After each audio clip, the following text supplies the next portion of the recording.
감사합니다. 우리 다 함께 말씀을 나누도록 하겠습니다. 오늘 본문 말씀 요한복음 1장 43절에서 51절까지입니다. 본문 말씀 요한복음 1장 43절에서 51절까지의 말씀 다 함께 봉독하겠습니다.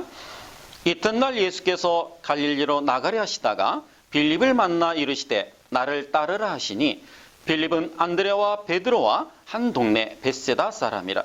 빌립이 나다나엘을 찾아 이르되 모세가 율법에 기록하였고 여러 선지자가 기록한 그 일을 우리가 만났으니 요셉의 아들 나사렛 예수니라. 나다나엘이 이르되 나사렛에서 무슨 선한 것이 날 수 있느냐? 빌립이 이르되 와서 보라 하니라. 예수께서 나다나엘이 자기에게 오는 것을 보시고 그를 가리켜 이르시되 보라, 이는 참으로 이스라엘 사람이라 그 속에 간사한 것이 없도다. 나다나엘이 이르되 어떻게 나를 아시나이까? 예수께서 대답하여 이르시되 빌립이 너를 부르기 전에 내가 무화과나무 아래 있을 때에 보았노라. 나다나엘이 대답하되 라삐여, 당신은 하나님의 아들이시요 당신은 이스라엘의 임금이로소이다. 예수께서 대답하여 이르시되 내가 너를 무화과나무 아래에서 보았다므로 믿느냐? 이보다 더 큰 일을 보리라. 또 이르시되 진실로 진실로 너희에게 이르노니 하늘이 열리고 하나님의 사자들이 인자 위에 오르락 내리락 하는 것을 보리라 하시니라. 아멘. 네, 오늘은요 요한복음 1장 마지막 부분에 기록되어 있는 나다나엘의 이야기를 공부하도록 하겠습니다. 참 많이 달려왔네요. 그죠? 요한복음 1장 1절에서 51절 마지막 부분까지 서론 부분입니다. 요한복음은 제가 처음에 강의를 시작할 때 서론, 본론, 결론으로 나눠지는데 바로 이 1장 부분이 서론 부분이에요. 그리고 이제 본론으로 들어가면 본론은 표적의 책과 영광의 책으로 또 나눠지죠. 그리고 이제 결론이 마지막 장의 결론이 이렇게 있습니다. 이제 서론 부분을 마치면 그 본론, 그 표적의 책을 저희가 공부를 할 겁니다. 자, 나다나엘은 요한복음에만 나오는 사람입니다. 어떤 학자는 나다나엘이 예수님의 12 제자 중에 한 사람일 것이라고 이야기를 합니다. 즉 바돌로메일 것이다 라고 얘기를 하죠. 그러니까 요한복음 외에 다른 공관복음에는 바돌로메로 이름이 표기가 되어 있거든요. 그래서 이 나다나엘이 바로 다른 공관복음에 나오는 그 바돌로메일 것이다 라고 이야기를 하는 겁니다. 자, 우리가 지금 공부하는 본문이 예수님께서 12 제자를 부르시는 장면이기 때문에 그 나다나엘도 역시 예수님의 12 제자 중에 한 명일 것이다 라고 보는 것은 그렇게 주장을 하는 것입니다. 저는 그 나다나엘과 예수님의 대화를 통해서 그 구절 속에 담긴 내용을 뽑아내는 것이 중요하다라고 생각하는 사람이기 때문에 이 나다나엘 이야기의 전체적인 내용은 이렇습니다. 빌립이 나다나엘에게 가서 우리가 율법과 선지자들이 기록한 메시아를 만났다라고 외쳤습니다. 메시아는 메시아, 어떤 메시아? 나사렛 예수를 만났다라고 외쳤단 말이에요. 그런데 나다나엘이 나사렛에서 무슨 선한 것이 날 수 있느냐라고 반문을 합니다. 그 말은 나다나엘이 율법에 아주 능통한 사람이라고 하는 증거가 될 수 있습니다. 나다나엘은 분명히 알고 있었습니다. 메시아는 베들레헴에서 날 것이다 라고 하는 그 미가서의 예언을 정확하게 알고 있었기 때문에 나사렛에서 무슨 선한 것이 날 수 있느냐, 자기가 알고 있는 그 율법을 근거로 하여 부정을 했던 겁니다. 미가서 5장 2절에 보면 베들레헴 에브라다야 너에게서 이스라엘의 왕이 날 것이다 라는 구절이 있습니다. 이 구절을 근거로 해서 빌립의 그 말을 부정했던 거죠. 하나님께서는 히스기야 왕 시대의 선지자 미가를 통해서 베들레헴에서 메시아가 날 것을 예언해 주셨습니다. 그 예언을 나다나엘은 매우 잘 알고 있었던 겁니다. 그리고 우리는 그 구절을 통해서 나다나엘이 민속 메시아 사상도 함께 갖고 있었음을 알 수가 있습니다. 허름한 동네에서, 허름하고 초라한 동네에서 메시아가 날 리가 없다라는 거죠.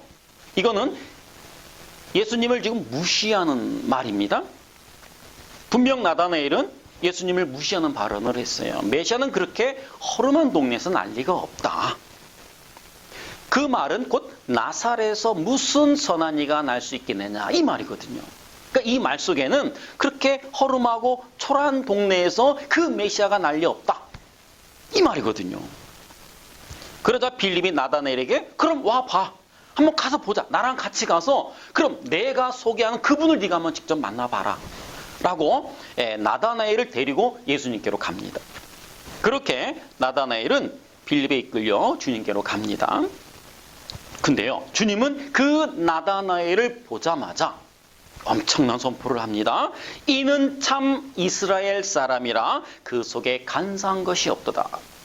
처음 만나는 사람이거든요. 처음. 예수님께서 처음 보는 그 나다나엘을 향하여 뭐라고 선포를 해요? 이는 참 이스라엘 사람이다. 그 속에 간사한 것이 없도다. 라고 말씀을 하셨습니다. 여기서 중요한 것은 간사한 것인데요. 이 간사한 것이라고 번역이 된 헬라어 돌로스는 속이는 자, 간사한 자라는 뜻입니다. 여러분, 구약에 속이는 자, 간사한 자 하면 생각나는 사람 한 명이 있죠. 바로 야곱입니다. 근데 그 야곱의 이름은 나중에 뭘로 바뀌어요? 이스라엘이라는 이름을 부여받게 됩니다. 그 이스라엘은 교회를 나타내는 단어입니다. 자, 주님은 간사한 자와 이스라엘을 동시에 등장시켜서 다른 말로 집중하고 잘 따라와 보세요. 야곱과 이스라엘을 등장시켜서 다시 말하면 나다나엘과 참 이스라엘을 등장시켜서 이 말이에요. 왜 나다나엘의 이야기를 하는데 구약의 그 야곱의 이야기를 인용하느냐? 이유가 있습니다. 지금 이 나다나엘의 이야기 속의 이야기는 구약의 그 야곱의 이야기를 끌어다가 그 야곱의 이야기를 통해서 나다나엘의 어떤 교훈을 지금 하고자 하는 목적이 있어요. 자, 야곱과 이스라엘을 등장시켜 다시 말하면 나다나엘과 참 이스라엘, 나다나엘이 나중에 참 이스라엘이라는 이름을 다시 부여받게 되잖아요. 그렇죠? 나다나엘과 참 이스라엘을 동시에 등장시켜서 그 둘을 비교하시면서 뭔가를 설명하고자 하시는 겁니다. 자, 그게 뭘까요? 좀 더 구체적으로. 그것은 바로 구약과 신약을 비교하고 있는 거예요. 구약과 신약을 비교하고 계신 겁니다. 자, 주님은 나다나엘과의 대화를 통해서 육적 이스라엘의 대표 야곱과 이름이 바뀐 이후에 이스라엘이 상징하는 교회를 이야기하고 계신 거예요. 그러니까 나다나엘과의 그 대화를 통해서 육적 이스라엘의 대표인 야곱과 그 다음에 그 야곱이 야복강가 그 씨름 이후에 이스라엘이라는 이름을 부여받지 않습니까? 그러니까 야복강가 그 씨름 이후에 이스라엘이 상징하는 교회를 이야기하고 계신 거란 말입니다. 나다나엘은 깜짝 놀랐습니다. 그리고 주님께 어떻게 나를 아십니까? 라고 물어요. 이건 좀 엉뚱한 대답 같지 않습니까? 그러니까 엉뚱한 두 사람이 지금 무대에 지금 주연으로 올라와서 서로 엉뚱한 지금 대화를 하고 있어요. 우리는 도무지 알아들을 수 없는 어떤 그 깊은 메시지를 담긴 엉뚱한 대사를 지금 주고받고 있다는 말입니다. 나다나엘이 깜짝 놀라면서 어떻게 나를 아십니까? 라고 엉뚱한 대답을 내놓습니다. 여러분, 사람이라는 것은 칭찬을 받으면 겸손해지는 게 일반적이에요. 그런데 어떻게 하셨어요? 라고 좀 뜬금없는 대답을 한단 말입니다. 나다나엘은 지금 예수님의 그 말씀을 이해했다라는 거예요. 예수님의 그 말씀, 이는 참 이스라엘 사람이라 이 속에 간사한 것이 없도다 라고 하는 이 말씀을 나다나엘은 들음과 동시에 이해했다라는 겁니다. 깨달았다는 거예요. 예수님의 말씀은 단순히 자신을 칭찬하는 것이 아니라 그 말씀 속에는 어떤 다른 내용이 담겨져 있다라는 것을 알아차린 겁니다. 게다가 예수님께서 한 말씀을 더 붙입니다. 내가 무화과 나무 아래에 있을 때에 내가 너를 보았다 라는 엉뚱한 말씀을 더 붙이십니다. 그런데요, 나다나엘은 또 그 말씀을 듣자마자 또 고백을 합니다. 당신은 하나님의 아들이시요 이스라엘의 임금입니다 라고 고백을 합니다. 여러분, 무화과 나무는요, 당시 유대 땅에서 아주 번성했던 나무입니다. 유대 민족의 번영을 상징할 정도로 팔레스타인에서 아주 번성했던 나무입니다. 커다란 잎으로 그늘을 만들어 주었기 때문에 랍비들이 율법을 교육하거나 묵상하는 장소로 즐겨 사용했었다고 합니다. 나다나엘은 그 무화과 나무 아래에서 아주 자연스럽게 자주 율법에 기록된 그 메시아를 묵상했을 겁니다. 나다나엘은 그 무화과 나무 아래에서 자주 율법에 기록된 그 메시아를 묵상했을 거란 말입니다. 저 자라날 때는 미루나무가 그렇게 흔했어요. 시골에서 자랐는데요, 밭둑이든 논둑이든 그 냇가, 하천, 좌우 뚝이든 미루나무가 안 심어져 있던 곳이 없었어요. 해마다 4월 5일 식목일 전후로 해서 그 미루나무를 많이들 심었어요, 동네마다. 밭둑에도 아름드리 미루나무가 있었고요. 근데 미루나무는 한 가지, 키는 잘 커요. 해마다 쭉쭉쭉 키는 잘 자라는데, 근데 그늘을 못 만들어요, 또 미루나무는 이상하게. 위로만 자라요, 옆으로 자라지 않고. 그래서 그늘은 없었는데, 그 미루나무가 아주 동네마다 흔했던 기억이 있습니다. 미루나무는요, 별로 쓸모가 없었던 나무인 것 같아요. 땔감으로도 잘 안 썼고, 왜? 나무가 약해요. 잘 부러지고, 또 썩으면 바로 그냥 부서져요. 부서지고 해가지고, 땔감으로도 별로 쓸모가 없었고, 근데 그렇게 미루나무를 많이 심었던 기억이 납니다. 그처럼 그 무화과 나무는 당시 팔레스타인에서 아주 번성했던 나무라고 하는 겁니다. 그런데 그 주님께서 무화과 나무 아래에 있을 때 이미 내가 너를 보았다라고 말씀을 하시니까 깜짝 놀랐던 겁니다. 그 말은 뭐예요? 나다나엘은 무화과 나무 아래에 나아가서 하나님의 말씀을 열심히 묵상했다는 말입니다. 자기의 그 행위를 예수라는 사람이 지적을 하니까 깜짝 놀랐던 거예요. 여기에서 보았다라고 번역이 된 이 에이도는요, 예지적인 측면이 뿐만 아니라 어떤 의도를 가진 의기적인 측면도 함께 함의하고 있다라고 합니다. 그래서 나다나엘이 깜짝 놀라면서 주님을 하나님의 아들이시요 이스라엘 왕이라고 고백을 했던 겁니다. 자, 사무엘하 7장으로 가셨어요. 다윗 언약 몇 구절을 살펴보고 계속 설명을 이어가도록 하겠습니다. 사무엘하 7장 12절입니다. 내 수완이 차서 내 조상들과 함께 누울 때에 내가 내 몸에서 내 씨를 내 뒤에 세워 그의 나라를 견고하게 하리라. 그는 내 이름을 위하여 집을 건축할 것이요 나는 그의 나라 왕위를 영원히 견고하게 하리라. 여러분들도 아주 잘 알고 있는 구절입니다. 바로 이 구절이 이스라엘의 그 메시아 사상의 뿌리입니다. 민속 메시아 사상이 여기서부터 출발한 거예요. 이 구절은 하나님께서 나단을 통해서 다윗에게 하신 언약의 일부분이에요. 하나님께서 다윗의 한 아들로 하여금 왕위를 계승하게 해서 다윗 왕조를 세우시겠다라는 언약의 말씀이에요. 그죠? 그리고는 이스라엘의 진정한 왕이신 하나님, 당신을 대신하여 합법적으로 통치하는 자를 세워 그를 당신의 아들로 삼겠다라는 약속입니다. 실제로 이렇게 해서 다윗 왕조가 세워졌어요. 그리고 성전도 세워졌습니다. 그래서 다윗 왕조가 지속할 때는 그 나단의 신탁에 근거하여 다윗 자손이 왕위에 오를 때마다 하나님의 아들로 선포되는 의식을 했었던 겁니다. 그러한 이유로 이스라엘에 새 왕이 등극할 때마다 시편 2편이나 89편, 132편 같은 메시아 노래를 합창했었던 겁니다. 자, 그러나 우리가 익히 알고 있는 것처럼 하나님께서 나단을 통하셨던 이 언약은 다윗 후손으로 오실 메시아를 가리킨 것이었습니다. 이 부분이 틀려요? 다윗 후손으로 오실 메시아를 가리킨 것이었습니다. 즉 예수 그리스도를 가리킨 언약이었단 말이죠. 근데 이스라엘은 그 언약을 곡해했습니다. 쉽게 말하면 잘못 해석했다라는 것이죠.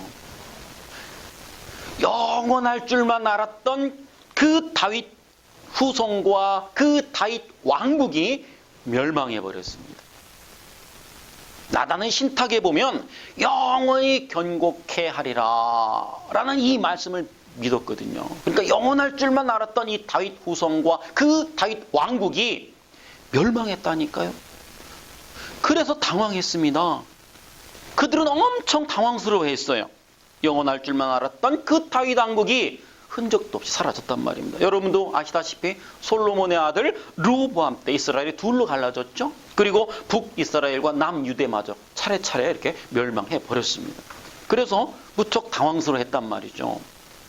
그렇게 되자 이스라엘은 그 사무엘서에 기록된 하나님의 언약을 메시아 사상으로 둔갑시켜 버렸어요. 메시아 사상으로 둔갑시켰단 말이죠. 하나님께서 미래의 어느 날, 즉 종말에 다시 한번 이스라엘에 다윗의 씨를 일으키시고 다윗 왕조를 재건하시고 그 다윗의 씨가 왕이 되어 하나님 대신 하나님 백성을 통치하게 하여 제2의 태평성대를 재현하실 것이다 라고 하는 그 민속 메시아 사상으로 둔갑시켜서 발견시켰던 겁니다. 그것을 우리는 뭐라고 그래요? 민속 메시아 사상이라고 하는 겁니다. 나다나엘도 분명히 그 메시아를 기다리고 있었습니다. 왜? 나다나엘은 율법에 능통한 자였기 때문에 당연히 그 메시아를 지금 오매불망 기다리고 있었던 차에 메시아라는 자가 와서 자기의 그 과거와 미래를 내다보니까 깜짝 놀랐던 거예요. 무화과 나무 아래에 있는 너를 내가 보았다라고 말씀하시죠. 이분이 바로 그 나단의 신탁, 사무엘서에 기록된 그 나단의 신탁, 그렇죠? 예, 그 나단의 신탁에 예언된 그 메시아구나라고 생각을 하게 된 것입니다. 그러나 나다나엘의 이 고백은 충분한 신앙 고백은 아니에요. 부족합니다. 예수님을 다윗적 메시아로 고백하는 것은 틀린 것은 아니지만 충분하지도 않습니다. 충분하지도 않아요. 그래서 예수님은 나다나엘의 그 신앙 고백이 어디를 향해야 하는가를 본문 51절을 통해서 말씀을 해주고 계십니다. 다시 한번 읽어보겠습니다. 51절입니다. 또 이르시되 진실로 진실로 너희에게 이르노니 하늘이 열리고 하나님의 사자들이 인자 위에 오르락 내리락 하는 것을 보리라 하시니라. 이 말씀은요, 곡해된 메시아 사상을 바로잡아 주시는 말씀이에요. 하나님은 이렇게 친절하세요. 반복하여 자세하게 계속 알려주고 계십니다. 우리 귀가 막혀서 눈이 감겨서 못 보고 못 들을 뿐인 거예요. 반복적으로 점측적으로 아주 자세하고 상세하게 계속 알려주시고 계시는데, 자, 그 나다나엘의 신앙 고백이 어디를 향해야 하는가를 바로 잡아주는 대목이 51절의 말씀이라는 거예요. 하나님의 사자들이 인자 위에 오르락 내리락 하는 것을 보리라. 이것은 구약의 어딘가에 그 말씀을 인용에다가 지금 하시는 말씀입니다. 조금만 더 들어보세요. 너는 나를 하나님의 아들이요 이스라엘의 왕으로 고백을 하고 있지만, 그러니까 나다나엘을 향해서 지금 이 메시지를 담아서 이 말씀을 던졌던 거예요. 너는 나를 하나님의 아들이시요, 그 구약에 기록된 그 이스라엘의 왕 메시아로 고백하고 있는데, 너는 나를 민속 메시아 사상으로 알고 있어. 네가 갖고 있는 그 메시아 사상은 민속 메시아 사상이다. 그건 안 되는 거야. 너는 이렇게 보아야 한다 라고 하시면서 하늘을 열고 하늘과 땅 사이의 중보자로 오실 주님을 설명하고 있는 겁니다. 그렇다면 주님께서 나다나엘을 칭찬하신 대목은 우리가 어떻게 이해해야 할까? 분명 주님께서는 나다나엘을 칭찬하셨단 말입니다. 이는 참 이스라엘이다. 그 속에 간사한 것이 없도다 라고 칭찬을 하셨거든요. 자, 주님은 분명 나다나엘을 칭찬하셨습니다. 이가 참 이스라엘이다. 그 속에 간사한 것이 없다. 결론부터 말씀드리자면 그것은요, 나다나엘이 비록 메시아 사상을 갖고 있기는 하지만 예수님 당시에 모든 그들의 메시아 사상, 이 메시아 사상이었어요. 한 사람도 빠짐없이. 자, 나다나엘도 마찬가지입니다. 그 메시아 사상을 갖고 있었어요. 갖고 있기는 했지만 그는 다른 유대인들처럼 선민 사상이나 율법주의에 의해 그 하나님의 언약이 이루어지는 것이 아니라 그 하나님의 언약은 은혜로 이루어질 것임을 무화과나무 아래에서 깨달았던 것입니다. 선민 사상과 율법주의에 의해 그 하나님의 그 언약이 이루어지는 것이 아니라 그 하나님의 언약은 뭘로 이루어진다? 하나님의 은혜에 의해 이루어지게 될 것이다 라고 하는 이 은혜의 말씀을 어디에서 깨달았다고요? 무화과나무 아래에서 씨름 끝에 깨달았던 것입니다. 자, 그러니까 주님은 지금 나다나엘 한 사람을 칭찬하는 것이 아니에요. 나다나엘 한 사람을 칭찬하는 것이 아니라 나다나엘을 들어서 참 이스라엘은, 즉 그 이스라엘이 가리키는 교회는 어떠해야 하는가를 가르치고 계신 겁니다. 오늘날도 마찬가지예요. 이 말씀을 통해서 여러분들이 뽑아내야 할 교훈이 있어요.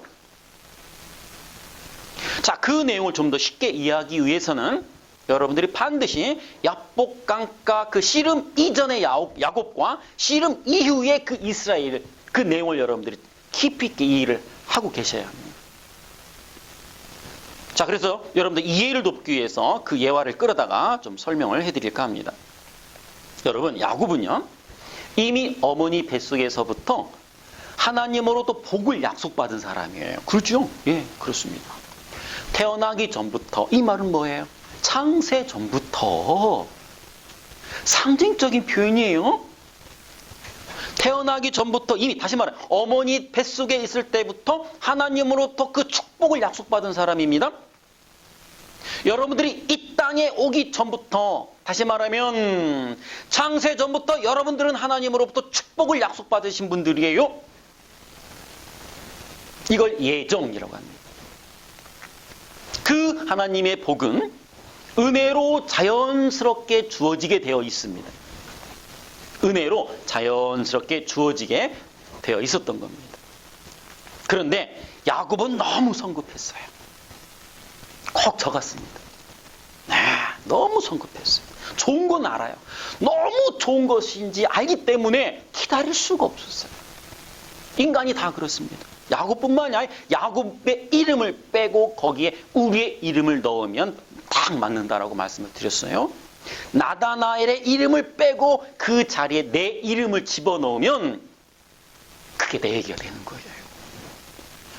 자, 그런데 야곱은 너무 성급했습니다. 야곱은 하나님의 축복이 얼마나 좋은 것인지를 너무 잘 알고 있었어요. 그러나 그것을 얻기 위한 방법이 틀렸어요. 얻기 위한 방법이 틀렸습니다. 야곱은 자신의 꾀로 아버지와 형 에서를 속였습니다. 그렇게 해서 축복을 받아내기는 했어요. 그런데 중요한 것은 그 행위를 두고 하나님은 뭐라고 하셨어요? 속이는 짓, 간사한 짓, 괴게 돌로 쓰라고 말씀하셨습니다. 이거는 아니다라고 하는 말씀이에요. 이거는 나무라시는, 책망하시는 말씀입니다. 그러면 안 돼, 이놈아 라고 혼내시는 겁니다. 혼내시는 거예요. 그래서 어떻게 했어요? 그 야곱은 그 결과 외산 좀 라반의 집으로 쫓겨나게 되었던 겁니다. 자, 그렇다면 여러분들, 그 사기꾼 야곱과 대조되어 등장하는 그 참 이스라엘은 어떤 사람이어야 되죠? 야곱은 이런 사람이었습니다. 이미 약속받은 그 언약, 하나님의 축복의 그 언약을 그냥 자신의 꾀로 그냥 자신의 방법으로 얻어내기는 했단 말이에요. 그걸 두고 하나님은 지금 나무라시는 말씀을 하고 있단 말이에요. 속이는 짓이야. 그거는 간사한 짓이야. 그거는 괴계야. 라고 말씀하셨단 말이에요. 그러면 참 이스라엘 교회는 어떤 사람이어야 되죠? 같으면 안 되겠죠, 당연히. 이런 사람이어야 됩니다. 하나님의 축복은 나의 힘이나 꾀로, 노력으로, 힘으로 얻어낼 수 있는 것이 아니다. 라는 것을 깨달은 사람을 이스라엘이라고 하는 거예요. 여러분들이 교회입니까? 여러분들이 참 이스라엘이 맞습니까? 여러분들은 이 은혜를 깨달으셔야 됩니다. 보자고요. 야곱은 야복강가 씨름 이전의 야곱은 그 하나님의 그 축복을 자신의 힘으로 취득했습니다. 자신의 노력과 자신의 힘으로 자신의 꾀로 그 하나님의 축복을 취득했어요. 그러나 하나님은 기뻐하지 않으셨습니다. 그런데 여러분들이 이미 참 이스라엘 이름을 부여받았지 않습니까? 여러분들은 뭐 교회라고 하면서요. 여러분들 교회라면서요. 성도라면서요. 여러분들이 하나님 백성이라면서요. 이거를 깨달았냔 말이에요. 못 깨달았으면 여러분들은 참 이스라엘이 아닌 겁니다. 그러니까 참 이스라엘이라는 이름은 어떨 때 주어지게 된다? 그 하나님의 축복은 자신의 꾀나 힘으로 얻어낼 수 없는 완전한 은혜라고 하는 것을 깨달은 자에게만 주어지는 이름이 참 이스라엘 교회 성도라고 하는 이름이라는 거예요. 나다나엘이 무화과 나무 아래에서 그 씨름을 했던 겁니다. 나다나엘이 그 무화과 나무 아래에서 시간을 죽였던 게 아니라 이 씨름을 했던 거예요. 그를 깨달아낸 겁니다. 하나님의 그 축복은, 하나님의 그 약속은 선민사상도 아니고 율법주의도 아니고 온전한 하나님의 은혜로만 그 약속이 이루어질 것이다 라고 하는 이것을 깨달았어요. 씨름 끝에. 그래서 예수님은 그 나다나엘을 보자마자 이는 참 이스라엘이다 라는 엄청난 선포를 하셨던 겁니다. 결국에 나다나엘은 깨달았습니다. 예, 그렇습니다. 율법의 행위나 종교적 행위로 하나님이 약속하신 언약의 축복을 받을 수 없다라고 하는 것을 그는 묵상하고 고민하여 몸부림 끝에 깨달았던 겁니다. 하나님의 그 언약의 축복은 은혜라고 결론을 내릴 수 있었던 겁니다. 그런 자들만 참 이스라엘이라는 이름이 주어지게 된다라고 하는 것이죠. 그래서 주님은 나다나엘을 보자마자 그는 마음속에 그 야곱과 같은 야복강가 그 씨름 이전에 그 야곱과 같은 간사한 것이 없다. 속이는 것이 없다. 그래서 이런 자들은 참 이스라엘은 이름을 부여받게 된다. 그래서 이는 참 이스라엘이다. 라고 말씀하셨던 것이고 내가 너를 무화과 나무 아래에서 보았다. 라고 말씀하셨던 겁니다. 그 무화과 나무 아래에서 씨름하던 너의 모습을 내가 엠블레포했다. 라고 하신 거예요. 처음 보는 사람한테 떼아오마이 하실 뿐만 아니라 엠블레포 하신다라고 지난 시간에 말씀을 드렸죠. 여러분들은 그 말씀을 호라고해야 되죠. 예수님은 우리가 그 말씀을 호라고할 때 예수님은 우리를 그냥 보시는 게 아니라 떼아오마이 하시면서 엠블레포 하시는 거예요. 그의 참 본질을 보시는 겁니다. 왜? 하나님이시기 때문에. 당신이 이미 창세전에 새로운 모습, 그 모습을 지금 육신 안에 새 모습을 새겨 놓으셨었거든요. 새 모습을 담아서 이 땅에 보냈단 말이죠. 오셔서 보니까 그 안에 작은 예수라는 이름이 있어요. 새겨져 있어요. 이미 그걸 보셨던 겁니다. 하나님이시기 때문에. 당신이 주신 거니까 당신이 알아볼 수 있는 거예요. 여러분 잘 들어보세요. 야곱은 외삼촌 그 라반의 집에서도 온갖 꾀를 써서 부자가 되는데 성공했습니다. 네. 타향살이 그 타향살이 아닙니까? 고향을 떠나 그렇죠. 타향살이. 타향살이를 하면서도 온갖 꾀를 써서 부자가 되는 데는 성공을 했어요. 대단한 사람이지. 요즘 말로 사업적 수완이 있는 사람이에요. 사업 수완이. 예, 사업 수완이 있었던 사람입니다. 자, 근데 그 부자가 돼서 가나안으로 돌아와요. 근데요, 참 궁금한 게 있었어요. 왜 나 같으면 그 생명의 위협을 받으면서 아직 형 에서가 살아있잖아요. 그죠?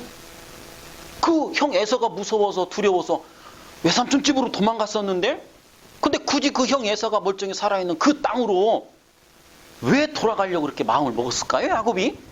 뭔가 있겠죠? 나 같으면 안 돌아갔을 것 같은데. 아니에요. 근데 돌아가야만 했어요. 설명을 드릴게요. 야곱은 자신의 지혜로 아버지와 형 에서를 속여 하나님 언약의 축복을 받아내기는 했지만 정작 언약의 땅에서는 쫓겨났단 말입니다. 도망자 신세가 됐어요. 언약의 땅에서는 도망자 신세가 됐단 말입니다. 여러분들 율법에 보면요, 하나님의 그 언약의 축복은 축복의 땅에서만 유효합니다. 하나님의 그 언약의 축복은 축복의 땅에서만 유효합니다. 이건 진리예요.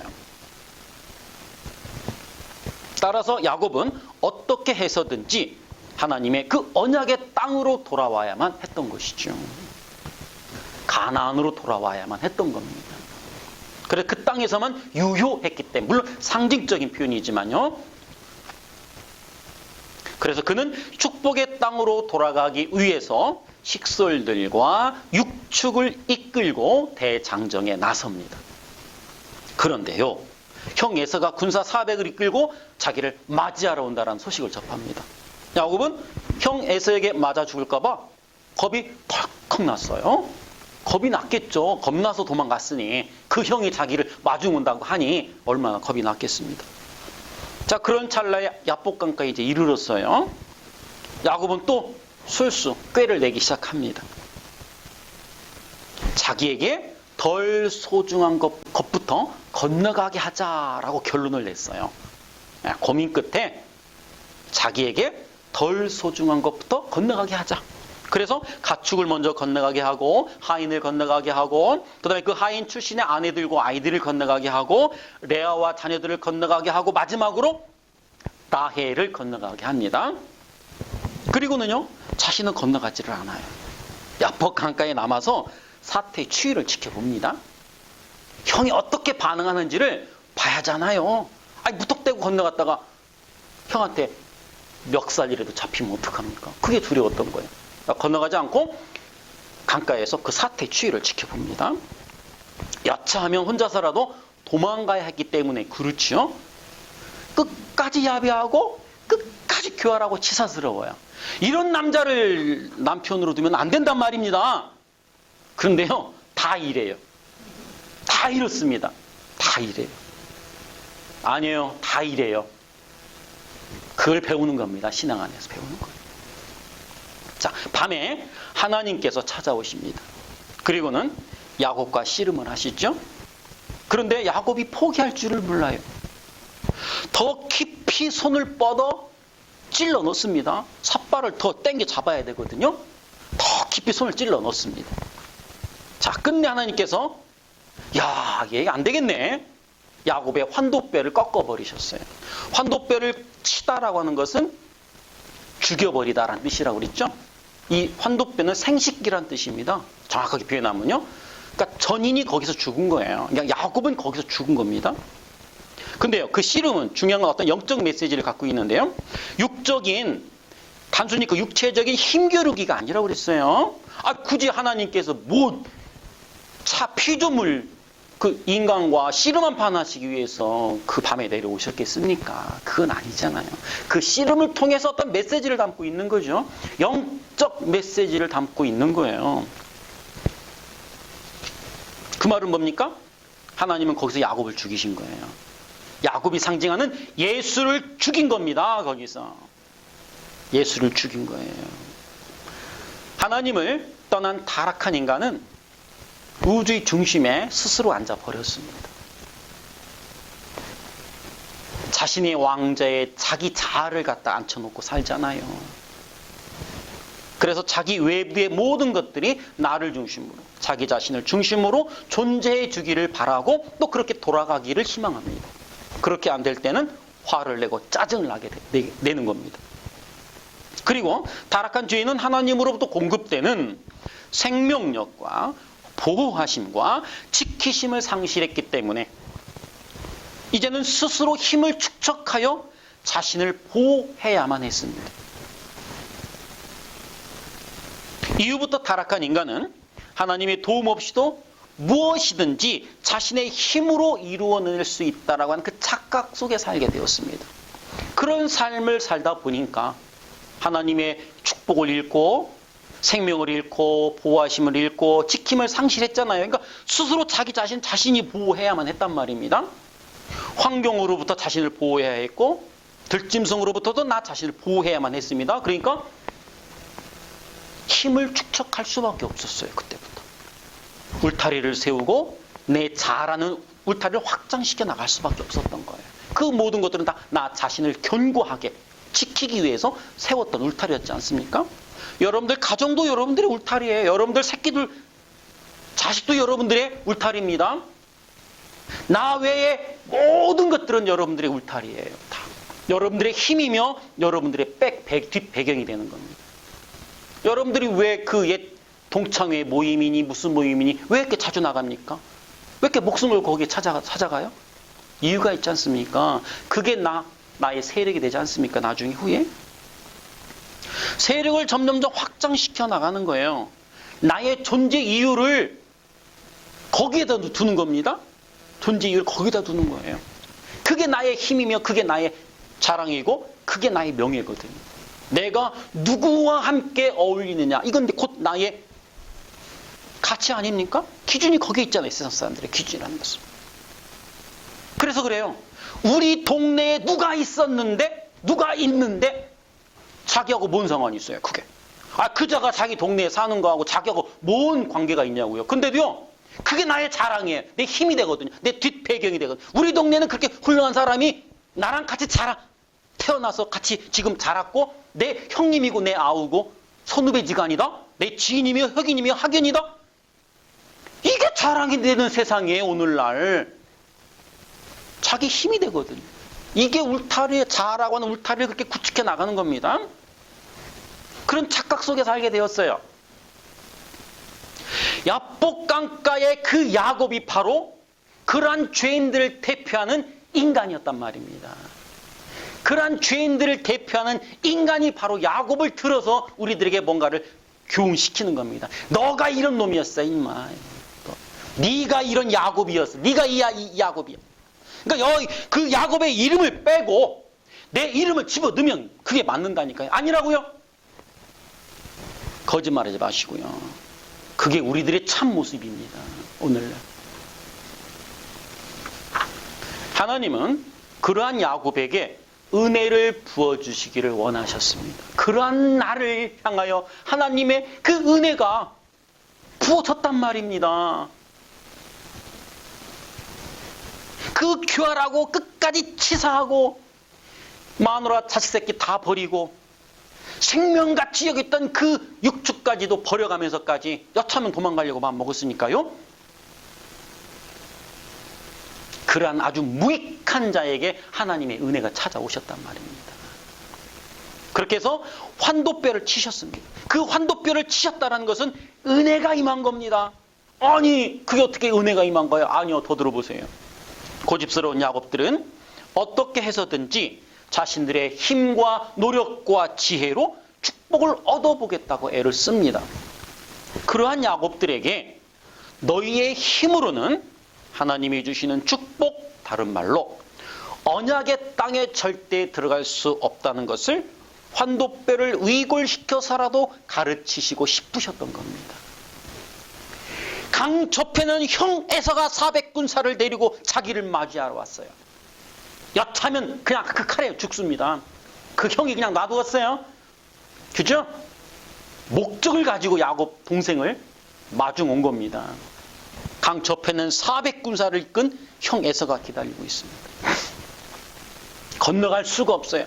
뭡니까? 내 힘으로는 건너갈 수가 없는 상황입니다. 홀로 남았잖아요. 다 건너보냈잖아요. 그나마 하인, 종, 자식 새끼 다 지금 건너보냈단 말이에요. 단신 홀로 지금 그 강가에 홀로 남았어요. 혼자서는 도저히 그 강을 못 건너갑니다. 못 건너가게 돼 있어요.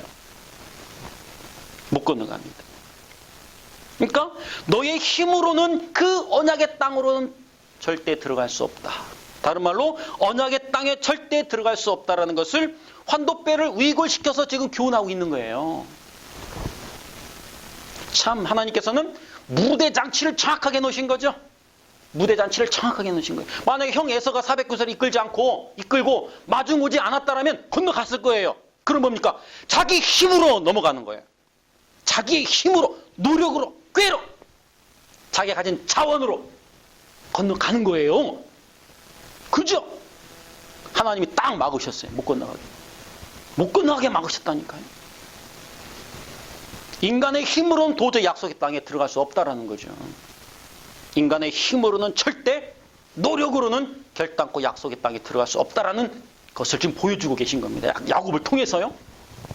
야곱을 통해서요. 야곱은 그때가 돼서야 자신의 실존을 실감하게 됩니다. 그때가 돼서야 자신의 실존을 실감하게 돼요. 그리고는 하나님께 매달립니다. 자신을 축복해 주시지 않으면 절대 이 손을 놓을 수 없습니다. 라고 매달리기 시작해요. 자신을 축복해 주시지 않으면 절대 이 손을 못 놓습니다. 라고 매달린단 말. 우리들에게 필요한 그 하나님을 향한 매달림, 바로 이 매달림인 거예요. 우리 보고 하나님께서는 이거를 지금 원하시는 거예요. 이 매달림. 내가 가진 자원과 힘과 이 모든 걸 다 내려놓고 당신을 붙들라고 하는 겁니다. 그래서 철장을 들고 오셔서 하나씩 다 까여 나가시는 거예요. 철장을 들고 오셔서 하나씩 다 지금 까여가고 계신 거라니까요. 그럴 때마다 우리는 아각거리잖아요.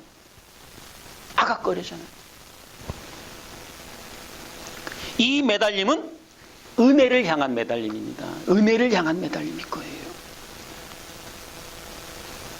은혜를 향한 매달림이냐, 율법 지킴을 향한 매달림이냐, 선민 사상의 근간 매달림이냐, 율법주의의 근간 매달림이냐, 천국과 지옥입니다. 살을 걸 만큼 여러분들은 중요한 거예요. 그러니까 이 야곱의 예화를 통해서는 이거를 여러분들은 뽑아낼 수 있어야 돼요. 이 나다나엘의 대화를 통해서, 주님과의 그 대화를 통해서 이거를 여러분들은 뽑아내셔야 되는 겁니다. 그렇구나. 그 야곱이 야복 강가를 못 건너갔지? 못 건너갔단 말이에요. 하나님의 은혜로 건너갔어요. 하나님이라고는 지팡이를 의지하여 건너갔다니까요. 하나님의 축복의 땅은 하나님의 은혜가 없이는 절대 들어갈 수 없다라고 하는 것을 야곱이 안 겁니다. 그러자 하나님께서 그 야곱의 이름을 삭제하고 어떤 이름을 주셨어요? 참 이스라엘이라는 이름을 주셨단 말이에요. 이스라엘은 교회를 상징하는 말. 이스라엘은 교회를 상징하는 말. 그렇죠? 그러면 이스라엘, 교회, 성도라는 이름을 부여받은 자는 어떻게 해야 됩니까? 이러한 은혜의 절규가 있어야죠. 은혜의 절규가 있어야죠. 여전히 율법주의에 머물러 있어서야 되겠습니까? 은혜를 깨닫지 못하면 이러한 이름을 부여받지 못한다라고 하는데, 그런데 나는 여전히 교회고, 나는 성전이고, 나는 하나님 나라이며 내가 참 이스라엘입니다라고 고백은 해요. 거짓말하지 마십시오. 90% 이상 다 가짜입니다. 그것도 많이 쳐주는 거예요. 많이 쳐주는 거예요. 자, 그러자 하나님께서 야곱의 이름을 이스라엘로 바꿔주셨어요. 네. 그러니까 이스라엘이라는 이름은 오직 하나님의 은혜로만 부여받는 거예요. 이거를 좀 알아먹으라고요.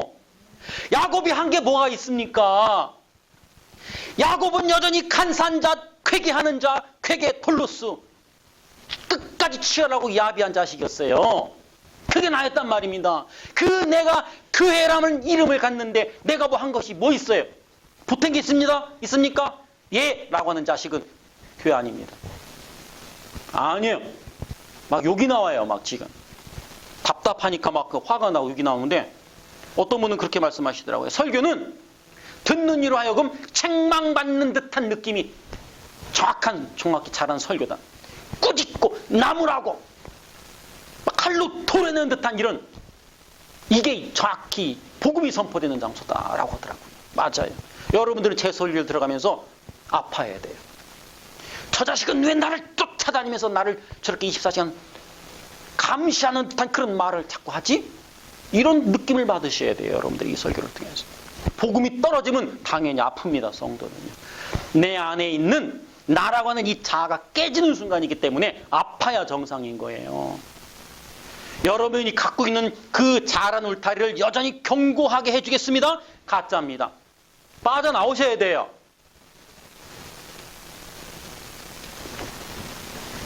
자, 하나님의 은혜로만 축복의 땅에 입성할 수 있음을 안 자들에게만 하나님께서 붙여주시는 이름이 이스라엘인 것입니다.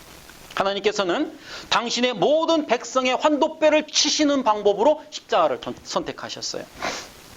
그게 바로 예수 그리스도의 십자가 사건이었지 않습니까? 십자가는 우리를 품어안은 예수 그리스도의 환도뼈가 위골되는 사건이었고, 십자가는 우리 죄인들의 전인이 살해당하는 현장이었으며, 십자가는 새로운 이스라엘로 탄생되는 새 창조의 현장이었단 말입니다. 이 사건이 없으면, 이 사건이 여러분 안에서 이루어지지 않으면, 그대로 재현되지 않으면, 실제화하여 여러분들 삶에서 나타나지 않으면 여러분들은 교회가 아닌 겁니다. 큰소리 치지 마세요. 그런 자들 향하여 손가락질 할 수 있습니까? 하나님의 이끌려 저렇게 성숙되어 가는 자들을 향하여 쟤는 아마 아닌가 봐, 가짜인가 봐, 손가락을 부러뜨려야 돼요. 아주 그런 사람. 편집할 부분이 또 있네. 자, 그렇습니다. 구원은 전적인 하나님의 은혜입니다. 그런데 유대인들은 자신들의 힘으로, 노력으로 그 일을 이루려고 하고 있었습니다. 이거를 지금 나무라시는 거예요. 예수님은 그 나다나엘과의 대화를 통해서 유대인들의 그 선민 사상을 폭격하고 계신 거예요. 폭격하고 계신 겁니다. 이 폭격을 받으면 아파요. 거기서 빠져나오는 자는 교회가 되는 것이고, 여전히 그 안에 머무는 자는 미안하지만 정해져 있습니다. 빠져나오라고 던지시는 말씀인 거예요. 나다나엘은 아직 유대인들의 선민 사상에서 완전히 벗어나지는 못했어요. 벗어나지는 못했지만 적어도 하나님의 그 축복이, 언약의 그 말씀이 스스로의 노력으로 얻어질 수 없다는 것을 그 무화과나무 아래에서 실은 그때 깨달았던 겁니다. 그제서야 온전히 깨달았던 거예요. 온전히 깨달았던 거예요. 그래서 그에게 참 이스라엘이라는 이름이 주어진 겁니다. 여러분, 그 하나님께서 베델에서 야곱에게 나타나시잖아요. 형 에서를 속이고 아버지를 속이고 하나님의 축복은 받아냈지만, 그렇죠, 쫓겨서 외삼촌집으로 도망갈 때 그 베델이라는 곳에서 밤에 잠이 들었단 말이에요. 길가에서. 근데 그 밤에 하나님께서 나타나셨어요. 나타나셔갖고 그 야곱에게 이런 축복을 하셨습니다. 내가 너를 떠나지 않을 것이며 내가 다시 가나안으로 돌아올 때까지, 이 말이에요. 내가 가나안으로 다시 돌아올 때까지 내가 너를 떠나지 않을 것이며 너와 함께 하겠다라는 그 축복의 언약을 하실 때에 야곱이 뭐 한 거 있어요? 제가 또 물어봅니다. 야곱이 뭐 한 거 있어요? 없죠. 야곱은 그 축복의 땅에서 쫓겨나 지금 그 외삼촌집으로 지금 도망갈 때 하나님이 오셔서 그 축복을 하셨단 말이에요. 그럼 그 상황은 어떻게 해야 됩니까? 우리가 어떻게 이해를 해야 되죠? 이 상황은? 아니, 그럼 언제는 축복하셨다, 언제는 혼내셨다, 그런단 말이에요. 축복은 받았지만 축복의 땅에서 쫓겨났단 말이죠. 근데 쫓겨가는 도중에 또 그 밤에 나타나셔서 또 이런 그 축복의 언약을 하신단 말이에요. 이 상황은 이런 겁니다. 야곱아, 내 힘으로는 그렇게 축복의 땅에서 쫓겨날 수밖에 없는 자야. 이제 알겠니? 가르치시는 거예요. 이제 알겠니? 그러나 내가 너를 반드시 내 힘으로 너를 다시 가나안 땅으로 데려올 거야. 그때는 네 힘이 아니라 내 힘에 이끌려 네가 가나안 땅으로 들어갈 거야. 이거를 주지시키고자 하셨던 거예요. 이거를 여러분들은 이 땅에서 이거를 공부하고 가시면 되는 거예요. 이것을 하나님은 여러분들이 이 땅에서 살면서 그것을 깨달아 천국에 올라오시기를 원하시는 거예요. 야곱이 끝내는 깨달았단 말입니다. 환도뼈가 위골되면서 깨달았어요. 자신의 실존을 실감했단 말입니다. 와, 나는 무익한 자구나. 무익한 자구나. 나는 내 자력으로 이 강을 건너갈 수 없는 아주 무능력한 자. 그때서 깨달았던 거예요. 그러니까 하나님께만 매달리기 시작한 거예요. 하나님 나를 축복하소서. 이 말은 뭐예요? 나를 건너가게 하소서. 이 말이거든요. 그런데요, 중요한 것은 그렇게 우여곡절 끝에 야곱이 이제 약속의 땅으로 들어갔어요. 그죠? 예, 들어갔습니다. 근데 야곱이 그 약속의 땅에서 죽었나요? 아니죠. 야곱은 애굽 땅에서 죽었습니다. 자, 그런데요, 어떻게 해서 들어간 땅인데, 아니 야곱이 어떻게 그 땅을 다시 나올 수 있었을까요? 축복의 땅이었단 말이죠. 아니 축복의 땅을 버리고 어떻게 그 애굽 땅으로 들어갈 수가 있어요? 그 대목은 다음 시간에 합시다. 기도하겠습니다.